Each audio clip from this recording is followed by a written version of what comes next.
Dr. Zee, where we share everyday stories with you, everyday women. Are you ready to hear heart-to-heart key issues that we all face, no matter where we are in the world? So grab your cup of tea and let's welcome your host, author, international speaker, reinvention strategist, and woman that's full of faith in God and mankind, Dr. Zena.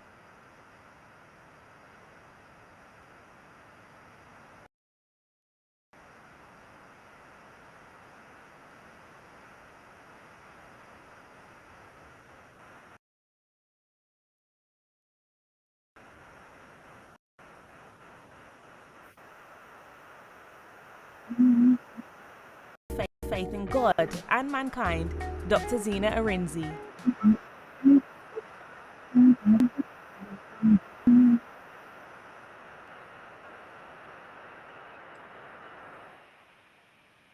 Wow. Welcome and welcome. This is a good one. This has never happened before, but I love it. But now what's happening here? But guys, you caught me live all over the world. This is a good one. This is a good one. Welcome to A Cup of Tea with me, Dr. Z. This is a funny one. This has never happened before. Oh, I see. I can see there's some connectivity. I can see there's a bit of a delay, but you can hear my voice. And for those of you that are not new, you know what I look like. So that's fantastic. And you can see me on YouTube later on the replay. But it's me, your girl, your hostess with the mostest, Dr. Zena Arinzi. And this is episode number 43. We're going to be talking about defying sisterhood, justice, and the power of storytelling. And it's another International Women's Month special. I've got a phenomenal, fantastic guest waiting in the wings. I can see her laughing. She see all the tech going all over the place. But the good thing about this is that this is how life is. You could wake up and you can be as right as rain, and then seconds later something else. So this is how technology is. It was right as rain. We've been online for the past 45 minutes. No problem whatsoever. And you can see I'm even sweating now. Let's get the fan out. I've got a pink fan. And we're fanning all my studio as well. But anyway, what am I saying? It's about being real. It's about taking, the good and the not so good. But you're welcome again. It's all about spotlighting amazing women around the world doing phenomenal, incredible things. And I have the amazing pleasure for my next guest. And I'm going to tell you a little bit about her in a minute. And please, if you're watching, wherever you're watching from, please put in the chat where you're watching from. If you're watching, just pull it. Don't get distracted if I'm looking delayed. I'm looking at myself in the camera and I'm looking all over the place, but I'm not going to be distracted. So you don't be distracted. It's a Friday night here in the UK. And I have to say, today wasn't too cold. The summer is beginning to come. We're more or less in spring. I can see my guest. She's looking calm. I can see her drinking her cup of tea. And I'm looking like this. Anyway, I'm going to tell you a little bit about why I do this. This is all about spotlighting amazing, phenomenal, incredible women around the world doing amazing, incredible things. And you might be listening and you're saying, well, Dr. Zena, I'm not incredible. I'm not phenomenal. But I want to tell you that you are. For the fact that you are alive today, you are incredible. Someone somewhere is watching your stories, watching what you do. It's taking solace, it's taking strength, it's taking inspiration, motivation, taking empowerment, taking direction, taking guidance, taking even, I'm not going to do it the way that lady's done it. Whatever it is, you are influencing someone for good and you're also influencing someone for bad. So you have to put that in your mind.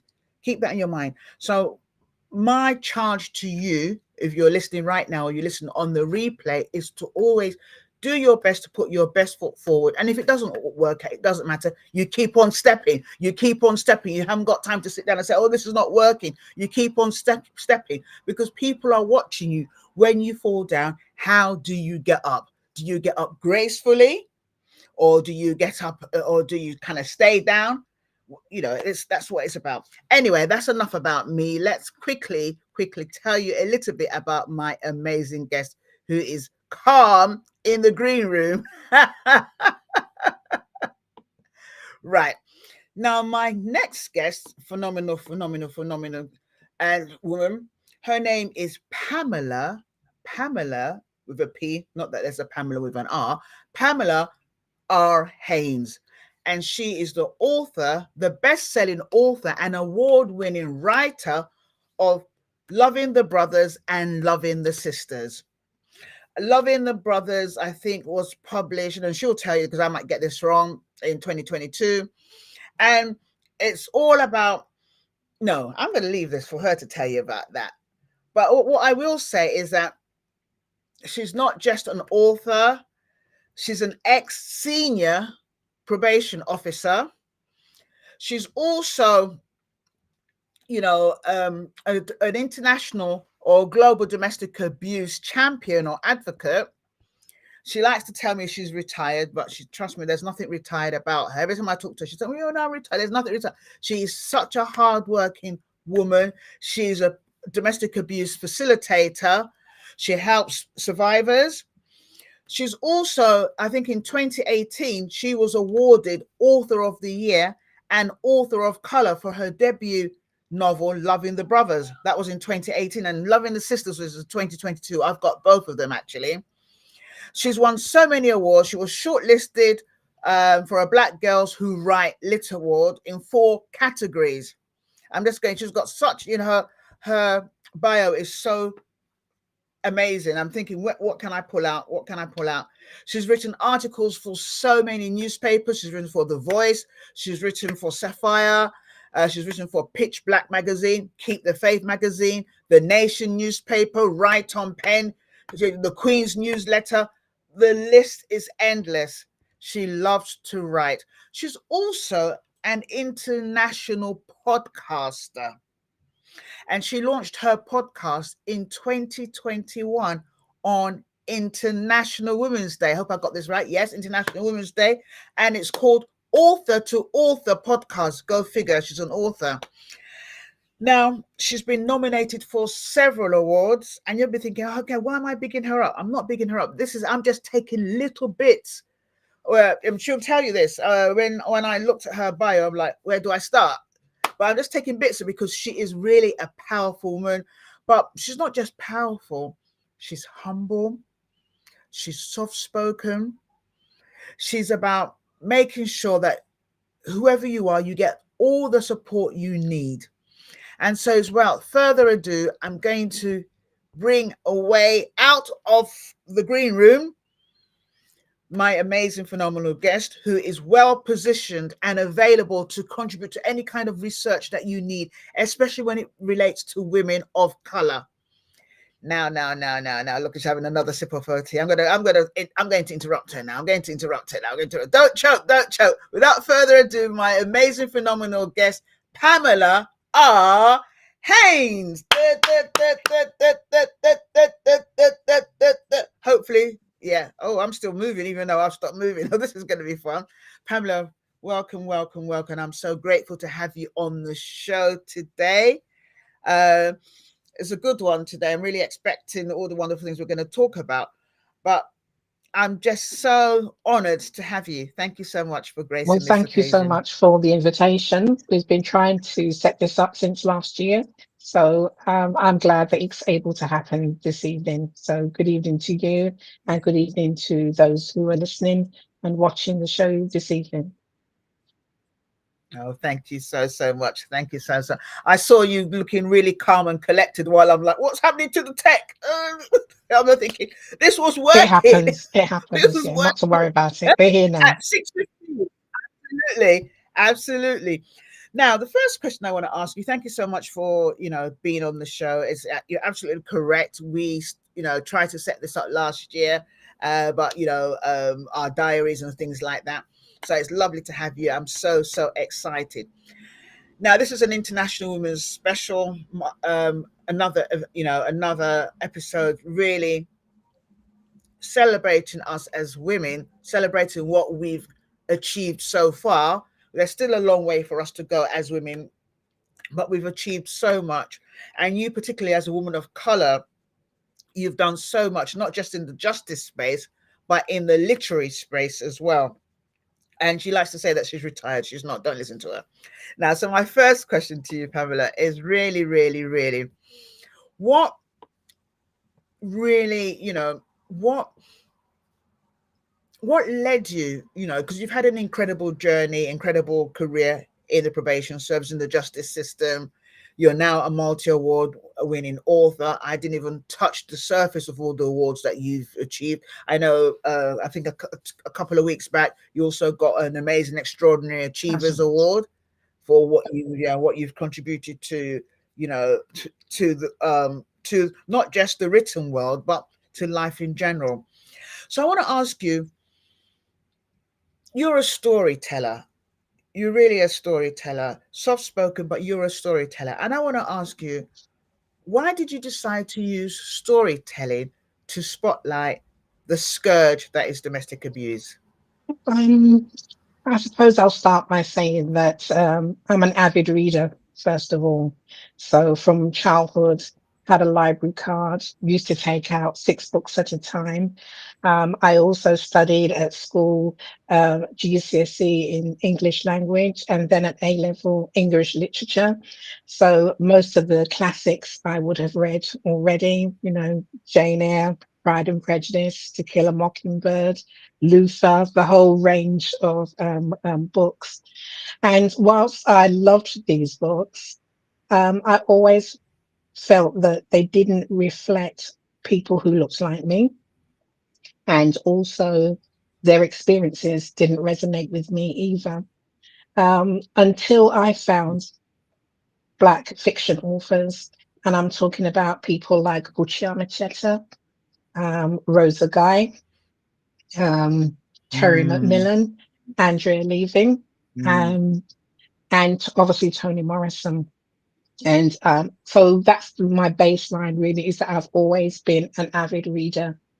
And in my career, I've always written stories for the magistrates or the judges, so the judiciary, because they always want to know in a form of a pre-sentence report what brought the service user before them, what was their backstory before they came to court. mm, So I always had to provide a narrative about where the person grew up, whether they were in employment, they're in education, in training, what their housing situation was like, what their mental health was like.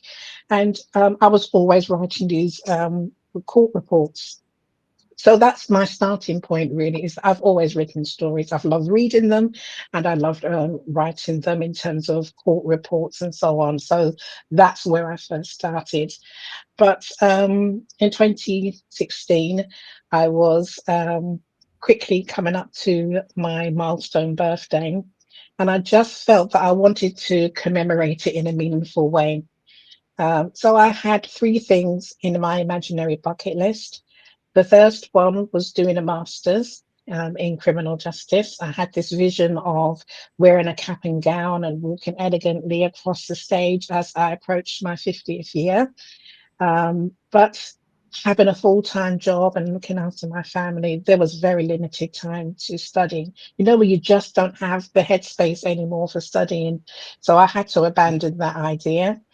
And then the second dream that I had was about going on a cruise to the Caribbean. Always wanted to do that. So we booked to do that.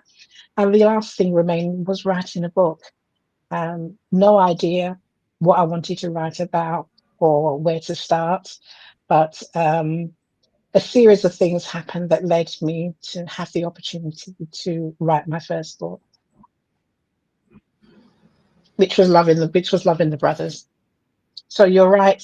You're yes, right when you say that Loving the Brothers came out in 2018.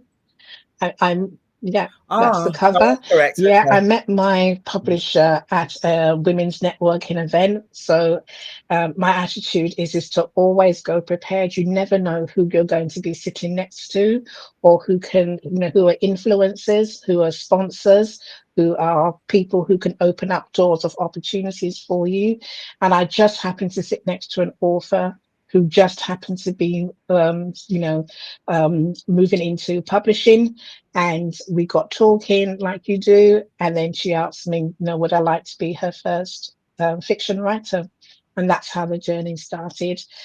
Fortunately for me, Loving the Brothers was completed 8 weeks before my milestone birthday. And then I went on the cruise afterwards. Wow. So it was a Wow. magical, 2018 was a magical year for me. I picked up 2 book awards that year for Loving the Brothers. And it's been a roller coaster since then. So you're right, I haven't retired as I would have liked to. One door seems to open up another, which opens up another, and I'm going to walk right through them and explore and see what's there. I love the way you've answered this question, Pamela, especially what you said. And listeners, wherever you're listening from, you can share in the chat, whether you're on LinkedIn, on Facebook, on Instagram, on YouTube, wherever it is that you're listening from. But take this away. This is a very good point.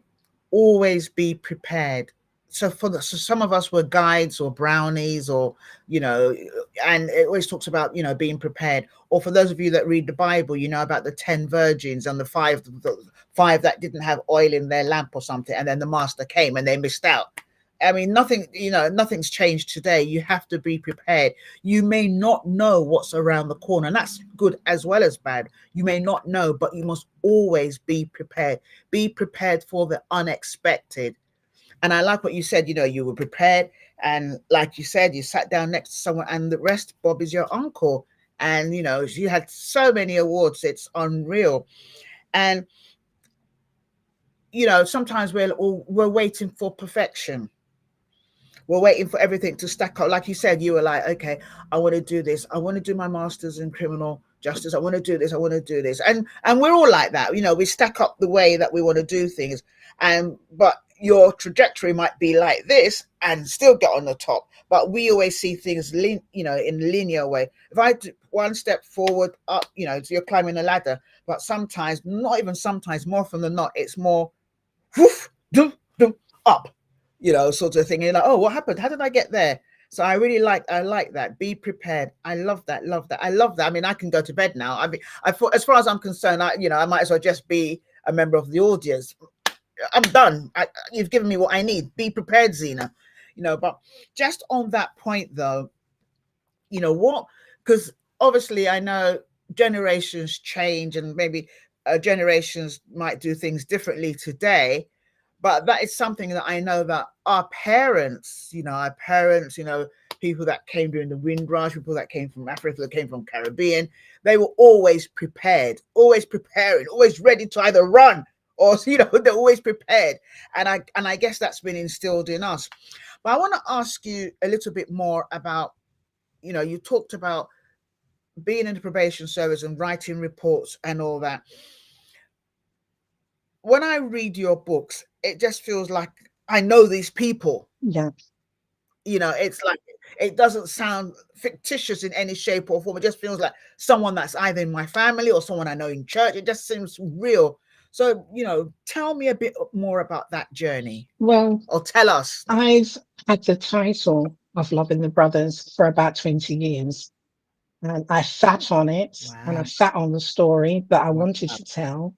I knew I definitely wanted 3 women, and 3 very different women as well. So Patty would be in our age group, a professional senior manager at work, managing teams, carrying herself, very well within the organization, but on her own.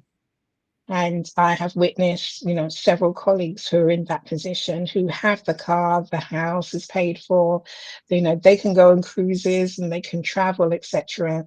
But in terms of having a life partner to share those experiences, they don't have that. So I definitely wanted that kind of character in Patty, who is lonely. And she's attending these events where women are all together and they're talking about finding life partners, but it just hasn't happened for her, because she also has in her mind how she wants that man to look. how tall he must be, what his profession must be, how much income he's bringing to the table, and all these kind of things. Until, as you see in the book, she meets Marcus in the most unusual way. Um, I've also came across many clients who have children and are married, but they're in the relationship by themselves. The man isn't very supportive of what it is that they're trying to do, especially around rearing children. So I wanted a character in Mm. there who I found in Charmaine, who is trying her best and has really neglected herself within her marriage. There's infidelity that happens as well, and at the moment she's directionless. So I definitely wanted that character in the book. And my last character, Rose, is in the church. I grew up in the church. I went to Sunday school. Um, and loved my experience there, but I could see that there were women who were in church who were suffering, and Yeah. going through domestic abuse. And I strongly believe that if you are a woman of faith, you should have the best of relationships, not the worst of them. So Not the that worst. was something Yeah. that really troubled me when I witnessed that as a teenager. So I found that character in Rose, who is the pastor's wife. She has 5 children. She is chief cook and bottle washer. Prayer meeting happens in her home once a week. She's always at the hospital visiting somebody. She's sending out prayer requests, but when she shares what's happening in her marriage, she's quickly shut down by people who should have been able to help her and support her. Mm. So they're the three central characters of the book, three different women, but all going through something. And I think, aren't we all going through something? That we put on a professional Yeah. mask when we go to work, we Yeah. put on our Sunday best when we Yeah. go to church, but things aren't always as they seem. It's so true. I mean, and you're absolutely correct. And I'm really happy how you've really, brought out the various characters so that people can see. Because when I read this book, like I said, in some parts you'll see yourself. There'll be you'll see either, you'll see yourself either way you're giving and not getting anything in return, or where you're neglecting yourself, or you're in church. There's a bit for everyone, and that doesn't mean that you have to have experienced something really dire. But even that, like I said, the characters come alive. They come alive. It's like, oh, I know this person. This is someone I talked to on a Friday night at 2 o'clock in the morning. We're talking about, oh, we want to get married again. Oh, there's no men. All the men are taken. Or I don't want to make the mistake, or whatever it is. The kind of things that women talk about. And then you touched on loneliness, and you are so absolutely correct that you could be by yourself and be lonely. You could be in a relationship and still be lonely. Lady Diana, or Princess Diana, she said, I was alone in my marriage. And so there are so many people, and but like you rightly said, we all wear professional masks, where you're scared. What part can I reveal? What can't, and if I reveal, people will laugh at me. I was talking to someone the other day, and I said to her that, you know what, you can't, because someone may laugh at you or may chat your business, not talk. You need to talk, because you need to check what's more important, you getting it off your chest and giving it to someone else to worry about, or you keeping it because people are going to be, oh, I don't care, they're going to chat your business anyway. So get it off, because stress, especially for us, black women, stress is one of, a major killer. Stress, diabetes, high blood pressure, and they just creep up on you. And so I was just, oh, but I never thought about it like that. I said, yeah, for me, I don't care who talks about me. If I've got stuff that I'm going through, my key challenge will always be a bit about around my children. I'm a single mom, so it's about, they're grown up. I'm like, oh, please pray for me. This daughter did this, and I talk Right. about it. No, and that's what we need to do, talk about it. And so when I read it and I see the different things, none of them were talking about what they were going through. And like you said, one was looking really bougie, looking, she's got the car, and other women, we were looking at her and say, oh, I wish I could be like her.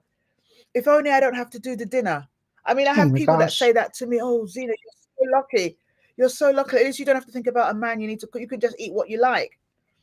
And I'm thinking, oh, but I want someone I can cook for, even if I cook Yeah, once. and he can cook for you know, you. You you know, know, you will see in the absolutely. book that Marcus is an accomplished chef, and he takes on that Yeah, yes, responsibility. It's about partnership, yes, and it's about sisterhood as well. yes. When the women do get the opportunity to meet, because one of the very first tools that happen in domestic abuse is that the woman is isolated. So not many people are Isolated. aware. You know, they're set up in a way that there is no one to share with, and you know, Mm, frightened of recriminations if they do speak up and tell anyone, we know what's really happening with the marriage. And we've seen some really bad examples of where ministers have told women to hang on in there. They've been beaten black and blue, and their lives have been taken as well. Just last year, there was a famous singer, praise and worship leader yeah, in Nigeria. yeah, and Yeah, look what yeah. happened to her. And I'm sure that wasn't the first time. On average, women Mm. are beaten at least 35 times before they even call the police.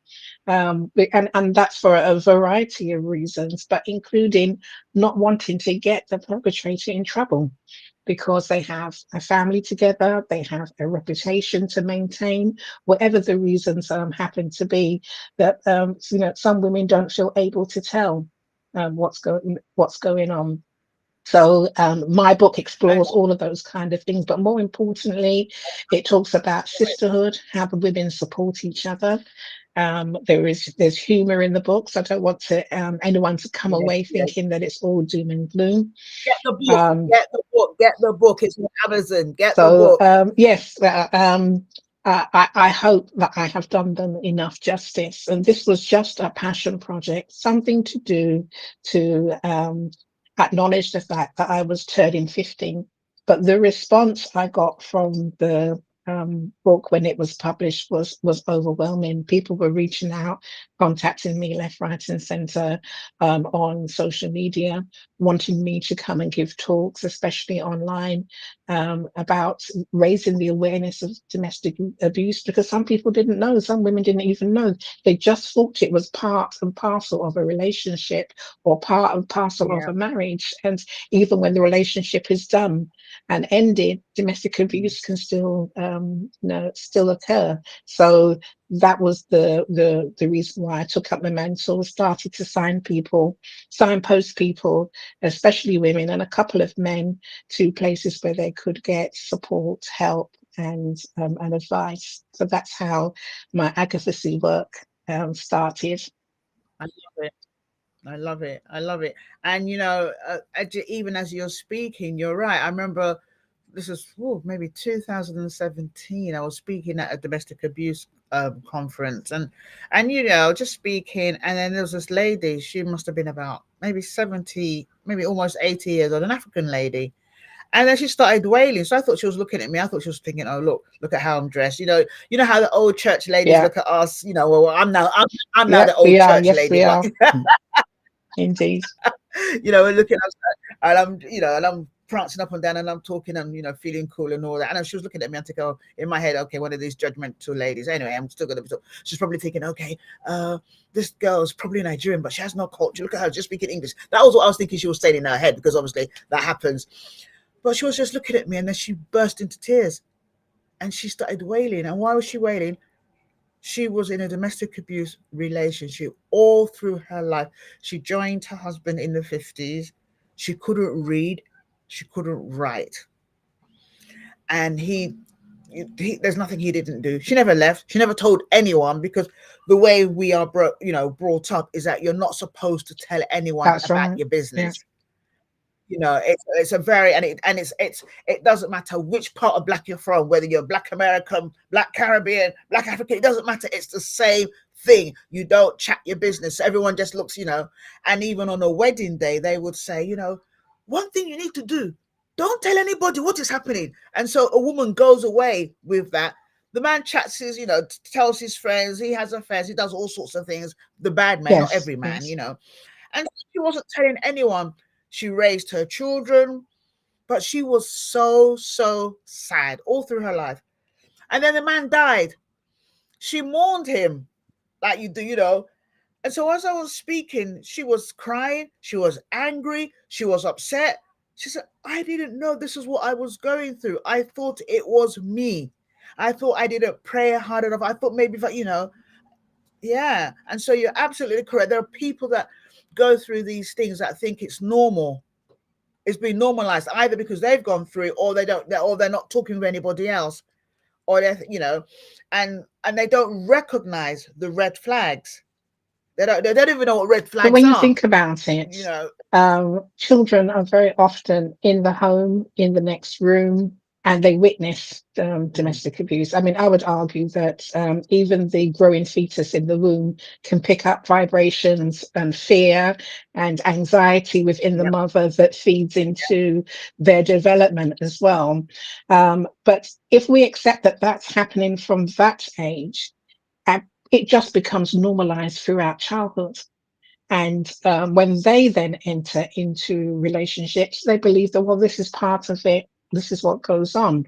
And it's not until they receive maybe education, or they see, the way how other people live, or a newspaper article or a book, like back in Loving the Brothers, where women told me mm, they were unaware that this was a domestic abuse situation, because a person doesn't have to hit you physically for them to be abusing you. And we know about a look a man can give a woman that will just silence her. And there are a number of tactics that a man can use to silence women. And I have deliberately said what men do to women, because there's always that one person who will say, well, not all men, and women do yeah, it to men too, but yes, my calling is to help support women. So that's my area of yes. expertise, and that's what I focus on. I mean, you're absolutely correct. I mean, there are many women who are, perpetrators as well. But in terms of stats, it's still one in four Absolutely. for women. So, and yes, I've heard, that obviously with regards to stats for men, it's unreported because men or underreported because men are not supposed to cry. Men feel embarrassed to say that their partners beat them and stuff like that, or did anything, or maybe not even do anything physical, but emotionally, I heard a story recently. Oh, I think it was during COVID, beginning part of COVID. It was shared on different WhatsApp groups, and we were supposed to pray for this man. This man had come from Africa. You might have seen it as well. He had come from Africa. I don't know whether Ghana, Nigeria, I don't know, one of those two countries.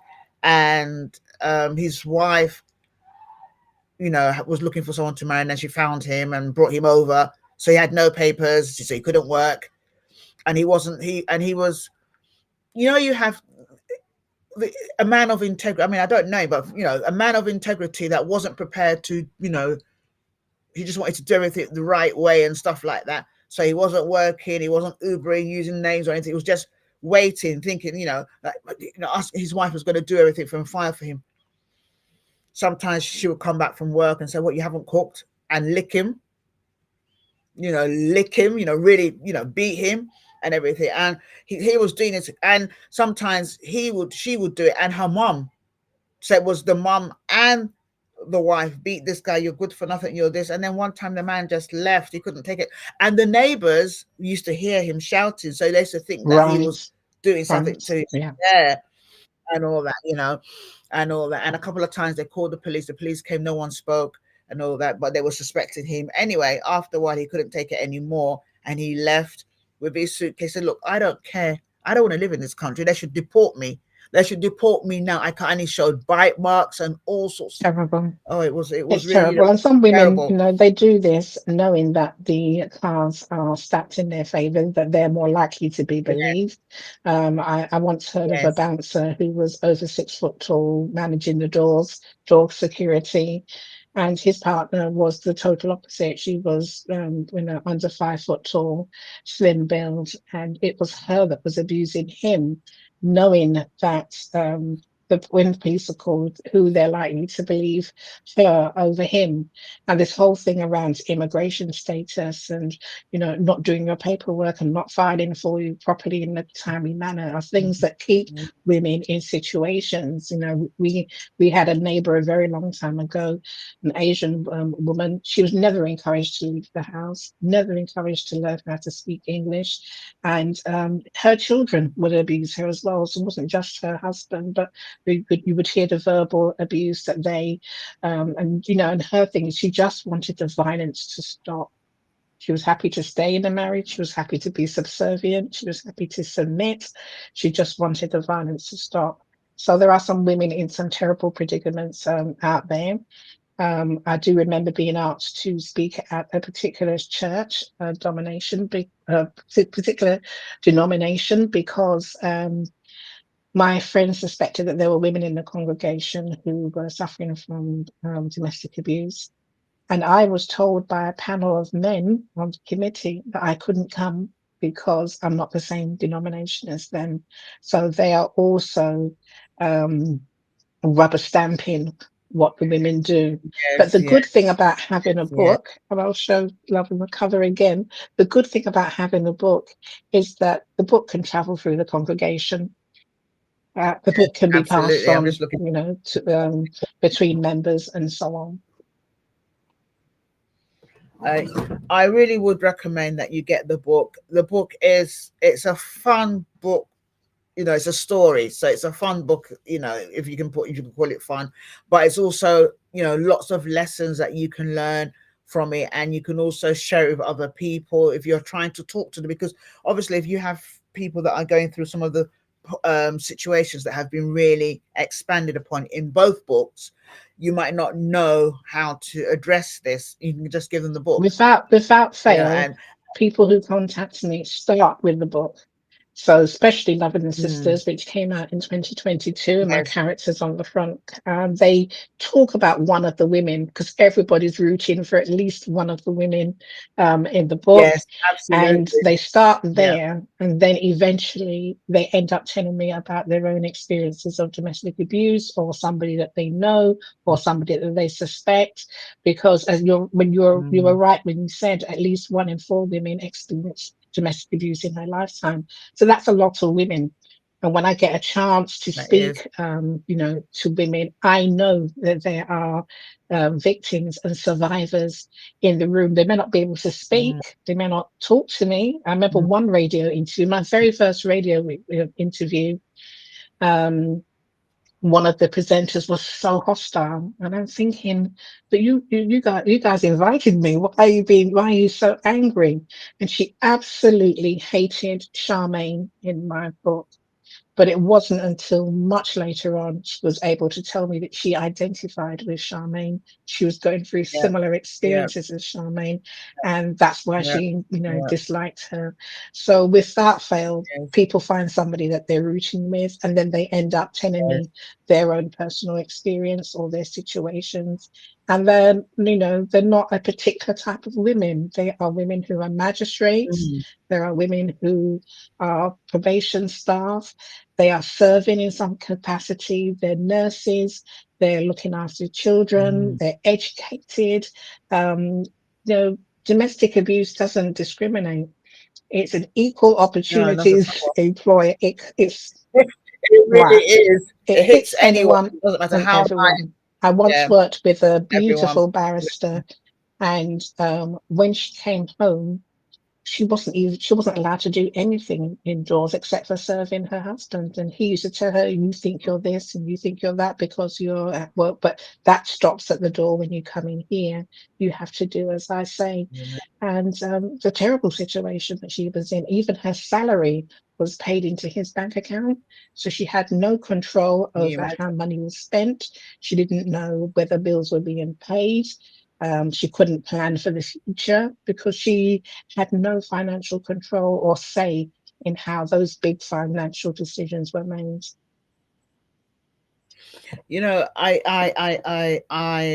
I can see how your experience, your very lived experience in the probation service has really kind of reflected in the characters that you write about, and even the people that somehow God draws you to, because that professional women will read and come to you because they'll say, okay, you get it, you get it, you've probably met someone like me in the workplace, you get it. So the question I want to ask you just on that is, what role would you say, in your opinion, in your experience, would you say that your role as a senior probation officer, how has it helped you in terms of shaping your storytelling? I think for me, I've been in a privileged position where I manage teams of probation officers and probation staff. And one of the things that I loved about my job was supervision. So one to one with a staff member. Mm, I loved mm, that. The opportunity to hear them talk about the cases that they're managing and the direction they were hoping to go in. But we also looked at the impact of their caseload on their health and their well-being. Somebody may be triggered as a result of managing a particular case. mm, So, for mm, example, we had mm. a colleague who was involved in an aggravated burglary. She came home from work, and these two men were in her house, and she got roughed up as well. They stole loads and loads of antique jewelry from her. Well, when we eventually got her back to work, which took some time, some months to get her back into work, we had to really monitor her caseload. She wouldn't want to then manage a burglar, for example. But when we have Mm, had mhm. women who work in the caring professions who, can easily get triggered by a domestic abuse case if they have experienced it before. We had an A star student working with us, brilliant, bright, intelligent, and we just noticed that her grades and her was just going downhill, and the university expressed some concerns as well. So we had a meeting and we called her in to find out what was going on. And one thing I pride myself on is creating a setting where people feel they're able to speak without being judged. And it was during that meeting Mm. that she shared that a boyfriend that she had was jealous of the amount of time she was spending on her studies, and he actually threw her laptop out the window. Oh my Yeah, when we days. there are Oh so my she days. couldn't study. She was finding it difficult to have access to her work and get it in on time. And we've had loads of similar examples of that where we have to then support our colleagues the best way that we can, involve HR, work out how we can get women to safety. We've had people Yeah. posing as the husband of probation staff, wanting information about were they at work today and so on. So it's about ongoing training for our staff as well, so that we can help keep women safe at work. But yes, supervision for me is where um, I already had the themes, but some details of the stories that helped shape some of the work that I wanted to do. Mm. I like that, because obviously when you're doing one-to-ones and when you're doing supervision, yes, you're going to be talking about the caseload. Are you able to manage your caseload? What's difficult? What are the risk factors and all the normal things? But you also ask them, how are you? Absolutely. Now, sometimes when you ask, how are you? Sometimes people keep masks on, but there'll be that day that you ask, how are you? And when you least expect it, they burst into tears, or they say, and it just, and then all, yeah. So, I like how you said you create a space where people can feel safe to speak when they're ready, because obviously we can't take away people's agency when they're ready, and that is really, really good. I was going to ask you, with all the various themes and the characters that are in the book, what would what has been, I know you've touched Yes. on it already, but what has been the reaction of the various people that have come to you? Because you've talked, lots of people have come to you like, oh my days, that I can see myself, or I know someone. I just want to unpack that a bit Yes. more.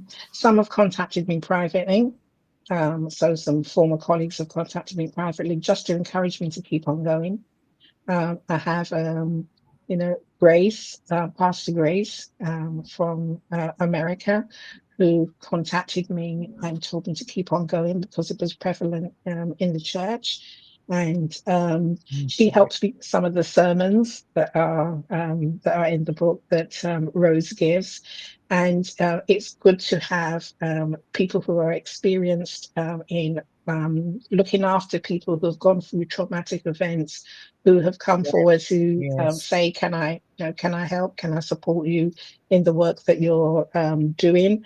But in all walks of life, I don't recall a conversation where someone hasn't commented or asked a question around domestic abuse. I do remember someone saying, do you mean that if they have a secret bank account that I don't know anything about, is that a form of domestic abuse? When they spend money on expensive things and we're struggling, or take out loans in my name, or these are all examples of financial and economic abuse. Absolutely. They're on the mortgage but they don't pay it. They're on cards. They encourage people to take out their partners to take out payday loans. I think by far the most distressing I've heard when I first started on this journey was, do you remember the family allowance book? Maybe not, because you might be Oh too young yes, to remember yes. that. But I didn't have it myself, but I remember my mum talking the about it. same, the Yes, same. yes, And yes. at that time, because it was a book, if your partner had it, they had Mm. control. And he actually went on Wow. holiday to Ireland with the family allowance book, and because he could cash it while he was there. But that meant that the woman Mm. was left in the house with children and hungry. And the And only reason why I'm she hungry. came into contact with the criminal justice system was because she was shoplifting food to feed her family. And it was those kind of themes that was coming up that I wanted to explore further in the book. And when I talk to audiences about domestic abuse, that's one of the examples that I would use at a very basic level. But it's real, it happened, and that's Mm. how she entered the criminal justice system. Wow. I mean, that just leads the segue is really great in terms of my Okay. next question. Why do you feel the probation service or the justice system, criminal justice system, as a construct, why do you feel that sometimes it's overlooked when it comes to discussions about safeguarding? For me, it's a lack of training. So very often, key professionals are not trained enough to recognize, as you spoke about earlier, what some of the red flags might be. And there Mm. could be a lot of collusion with the Yes. authorities and the man who's going for it, because he may present in a certain way. Um, Very yeah, charismatic. she's mad. Yeah. I've had one where he would control her medication when she had it and when she didn't have it. He would gaslight her and tell her that she's already taken it. He would tell other family members, she's not all there, she's off her meds. Get and even persuade key professionals. So when adult social care came involved, or other medical professionals, he would take the lead in telling them what was wrong with her, and nobody heard her voice. And she didn't feel as though she had a say. There's a film called Gaslighting, because that's where the term comes from. And I encourage those who are watching this evening to have a look at that film, but watch it and try and pick out and tease out what the red flags might be as you're watching it. So Yes. because there is a Yes. pattern that people follow. He Yes. proposed to her Mm. very, very quickly. She said she wanted to go away to the coast to think about it. The man shows up at the Mm. coast, and they end up getting married while they're there. And things happen so quickly, the Love. love bombing, the flowers, the meals out, you're the best thing since sliced bread. And this is all very calculating. And then he pulls that away and makes you think you're the one that has done something wrong. Yeah. Right. I'm saying not beg. You want to go You're, back. You you're, want to you're, go back to when it was lovely, and when he was everything to you, and when he was charming and everything else. But this was the plan all along. And when they're done with you, they will move on. You know, there are some domestic abuse Mhm. perpetrators who are only attractive to women who are strong and successful and Yeah. doing well. So they can They cut can you take down. pleasure in just taking Yeah. that woman down. Yes. So for me, a lack of Yes. education, most certainly, a lack of training, and that's one thing that I did when I was working in the probation service, was take advantage of so many training opportunities that was there. So I was investing in my continuous professional development. So I think they call that CPD now. But I was always involved in making sure that I could demonstrate at the end of my appraisal year what courses I've taken, how have they impacted my practice as a practitioner in the workplace. But there are some who haven't gone back and trained. Unless it's mandatory, they don't put themselves forward for training at all, and their practice becomes stale and it becomes risky. Because if you can't identify what the red flags are when you're working with someone, you're putting that person at risk. As you were speaking, I was just thinking that, when there's joined up working, so it's adult social care, children's social care, criminal justice, youth offending team, whatever the agencies are, schools, GPs, whatever. When there's joined up, and when people maybe take a more um, you are innocent until proven guilty. That there must be a reason. In law they call it, in criminal law they talk about causation. So there must be something that caused you to behave in the way. But typically, I can imagine when using that example, when that woman got nabbed for shoplifting food, all they're looking at is this woman that steals food. They're not thinking about why, she hasn't got any money, or she's a thief. That's how they're Absolutely. looking. And I guess, what you're saying, when you have the right sort of training, you'll be able to tell a little bit more between who is who is a Criminal career. Yeah, born criminal criminal. career. Yeah. Yeah. Yes. And someone who's done it, through circumstances. Like there are lots of people, people that, sex trafficking and stuff like that. They've been trafficked, maybe they've been taken from Barbados or from Nigeria, when they've been promised, or from Poland, or someone promised heaven and earth, and they go and they get their passports taken away from them, and all that. And then after a while, they're desensitized, and that's what they do and all that. But when you see them, you see them in Dubai walking around, you're like, look at them prostitutes, but not knowing, where the story. You're right, everyone has a story. And just on that note, oh God, we're having so much fun and time is going so quickly. Can't believe it. But on that note, I wanted to ask you, what challenges do you think that people can have? No, before I come to that question, I want to ask you a bit more about storytelling.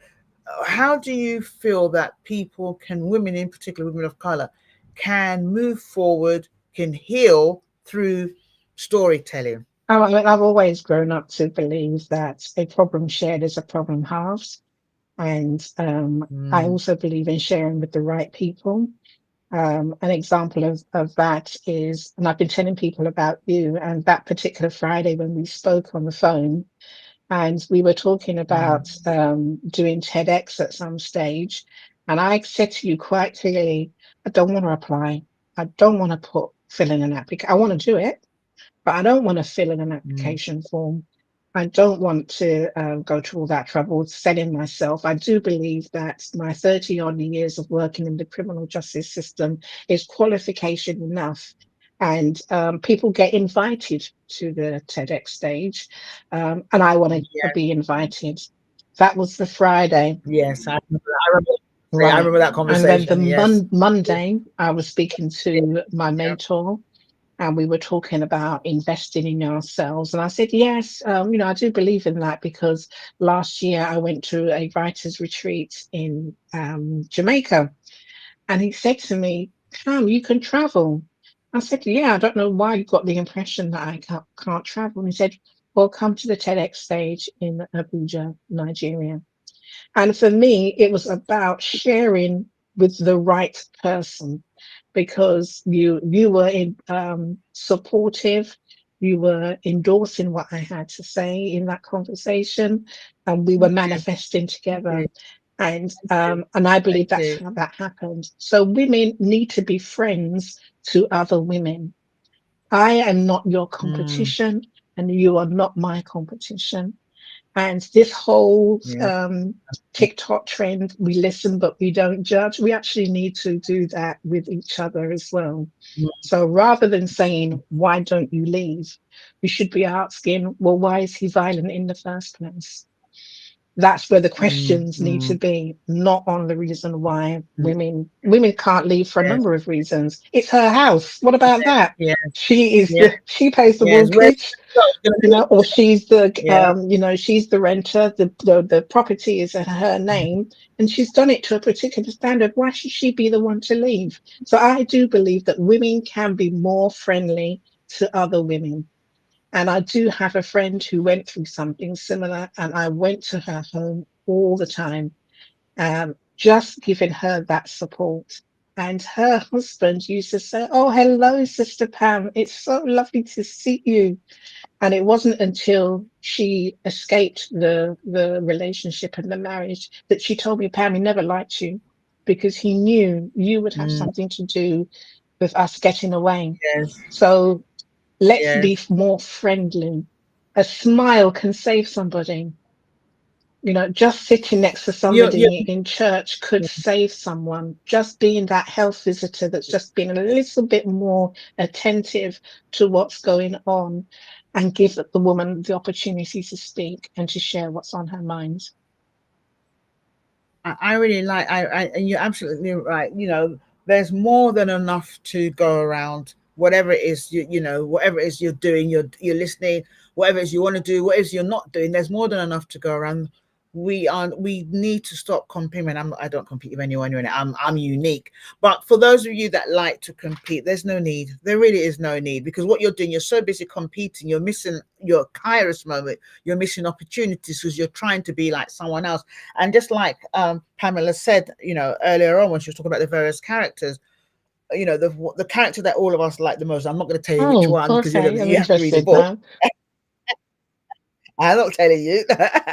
But many people would like to be like that particular character. You're looking at her, you want to be all together, and we tend to see those people in church, in the workplace, on the train.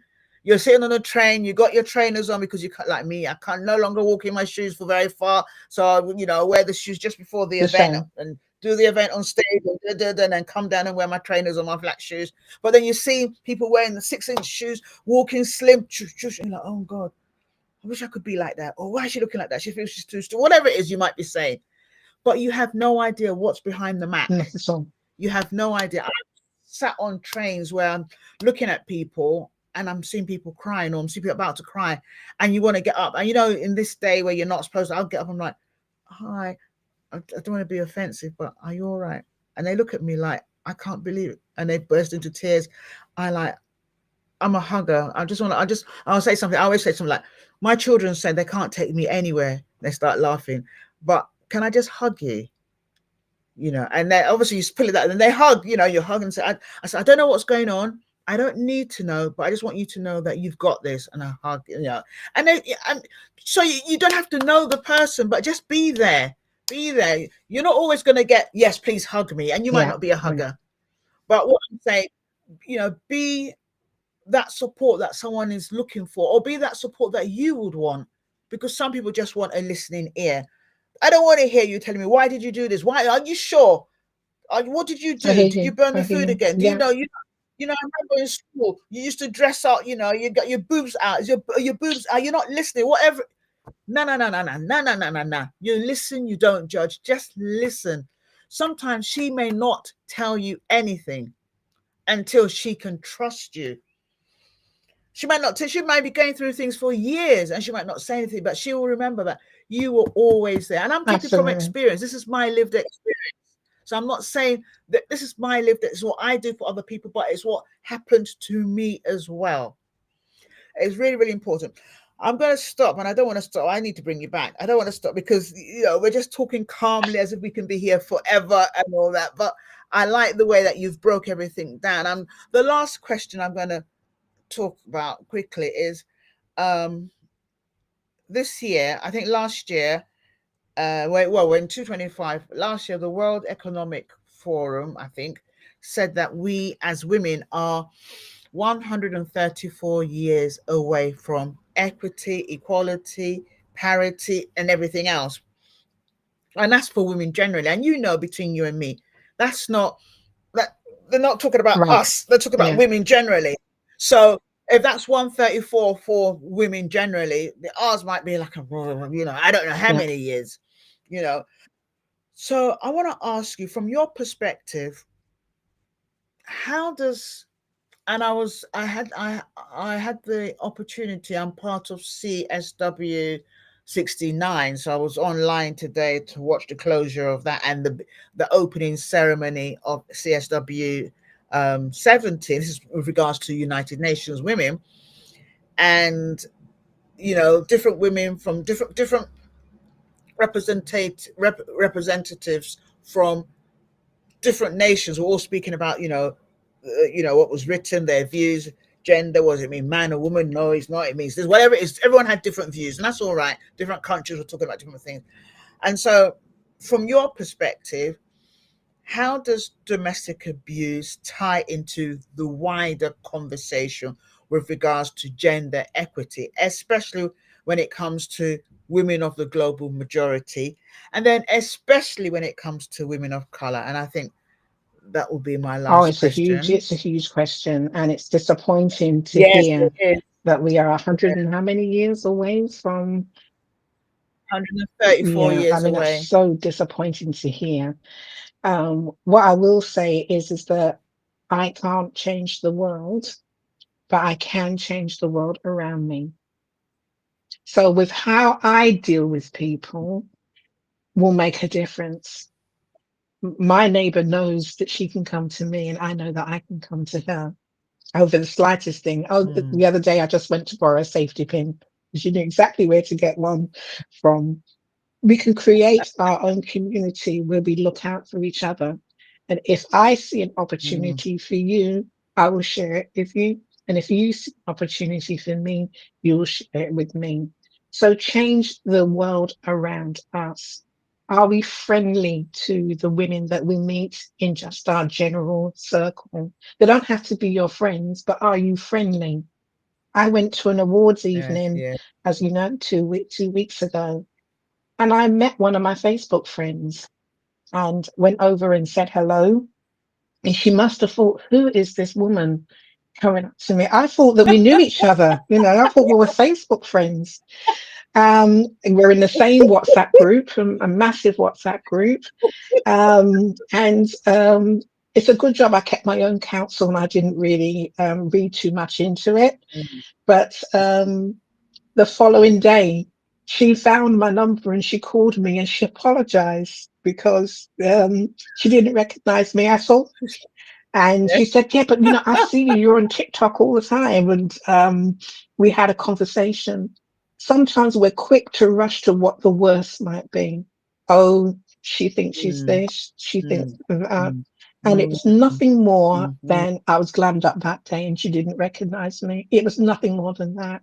So we need to just be giving our mm, sisters the benefit of the doubt, loving them where they yes. are and admiring them where they are. And I'm the first to give a woman a compliment if I see that she looks nice. I'm the first to click for her and I'm first to clap for her. Mm, Something as mm, simple as celebrating somebody else's success is a quick win. yes. Somebody picks up an Yes. award, Yes. just say congratulations and that's it. Yes. So we Yes. can't Yes. change the whole Yes. world, but collectively we Mm, can change the world around us and make that a safe space no, for other women. I do. I do. I do like that. I like that a lot. That's a good one. That is a good. I'm going to steal that and talk about it at my next event, Power of 3:30 on Wednesdays. You can change the world around you, not the world. So change. I like that. I love that. I love that. I love that. Say it again and TM it. TM it. Okay. Put it on TikTok. Put it on Yeah. Instagram. I love it. I love it. I love it. Change the word. And one last thing. I'm just trying to squeeze out everything from No me. problem. You know,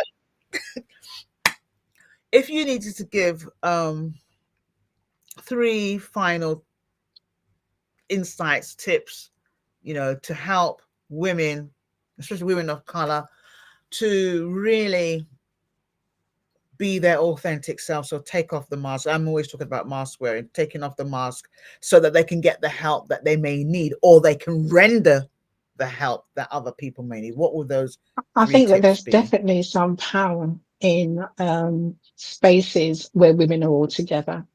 So I'm a member of Soul Purpose 360, which is a Black women's led organization. And I've had a chance to be a facilitator and to also be a participant. And some of the subjects range from financial literacy right the way through to creating your own vision boards. But being in the presence of women who look like me, I have found very, very powerful. So I would say join organizations and networking events like that that promotes what we do.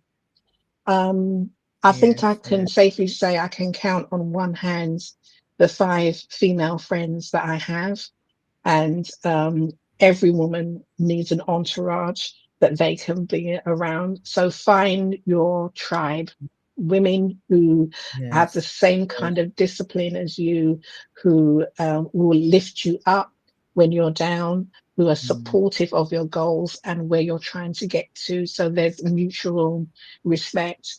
And I always say to women who are in relationships to love your partner 100%, mm, but to love mm, yourself mm. 101%.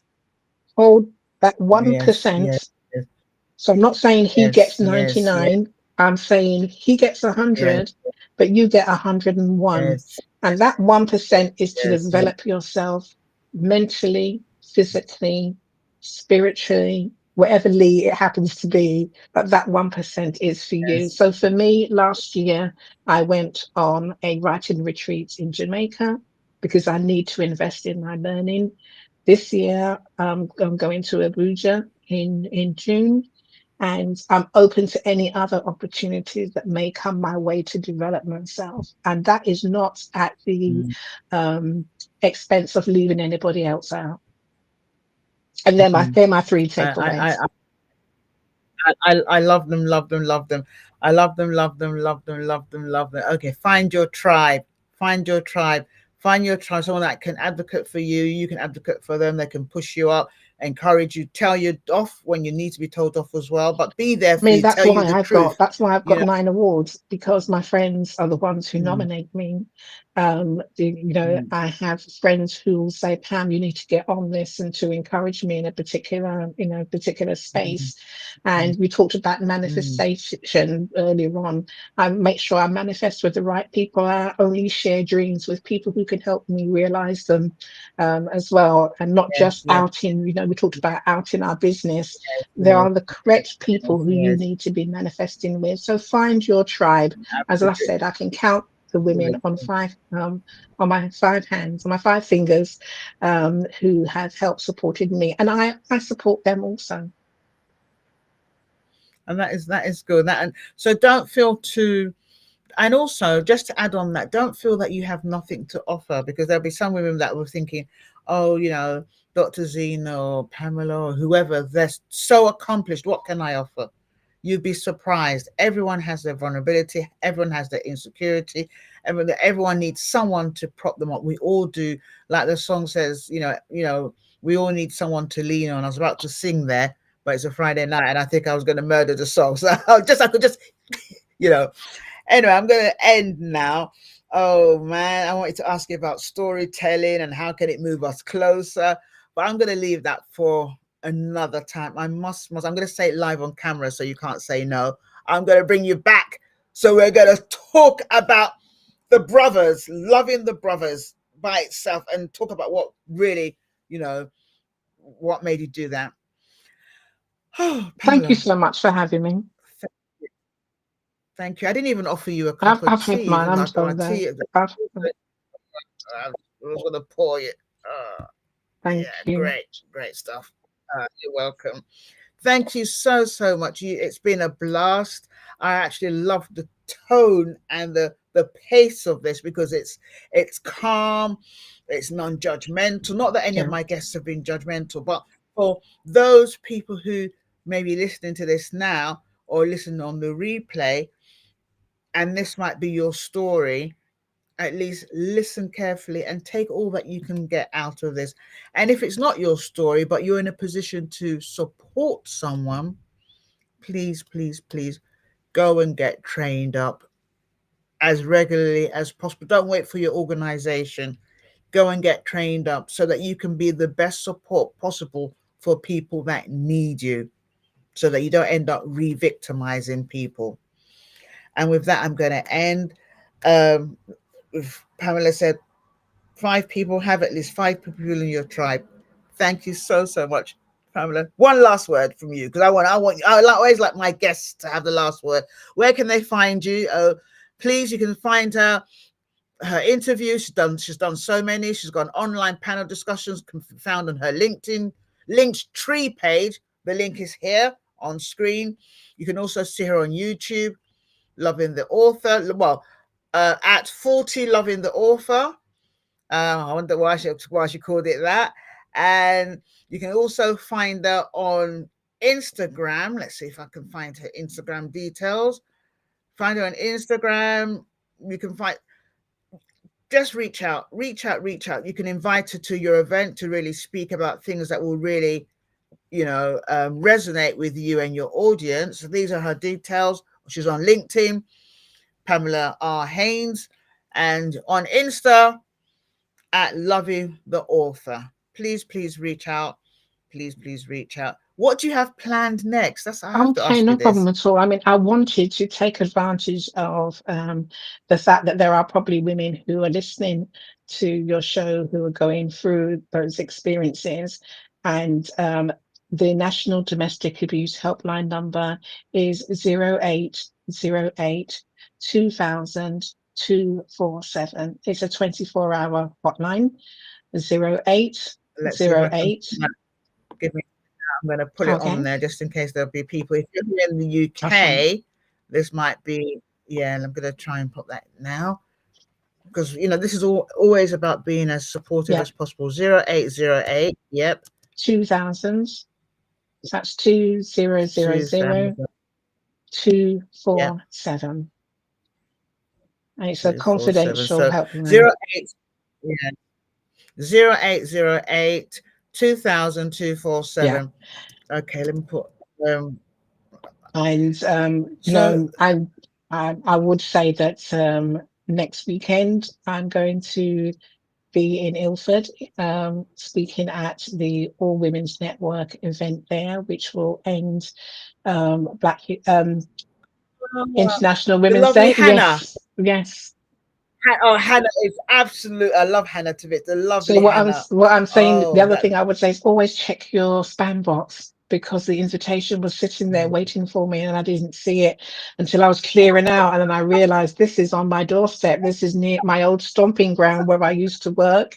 But yes, I'm going to be there speaking about loving the brothers and loving the sisters and what my book journey has been like to date, which has been absolutely amazing. And I'm looking forward to getting dressed up. So I'll have my Yeah, fascinator. you like it now.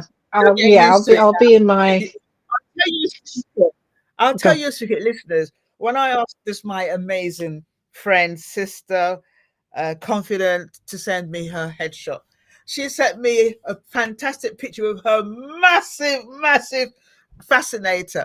So I'm looking at it, I'm thinking, okay, how I am I hear going to you. work this off? I said, okay, I could edit it out. I thought if I edit it out, she'll see it. She'll be upset. So let me ask her for another picture. She loves her fascinators. It was lovely. I love it. So Yes, please I'll wear be another wearing one. one next Saturday. And in the color scheme is yellow and white. So sorry, not yellow, orange and white. So I'll be wearing a Oh, fascinator on Saturday. It's becoming a bit of a oh, trademark. surprised with all the attention I received from wearing a fascinator, but the occasion calls for it, so I'll rise to the occasion and look forward to meeting all the women there.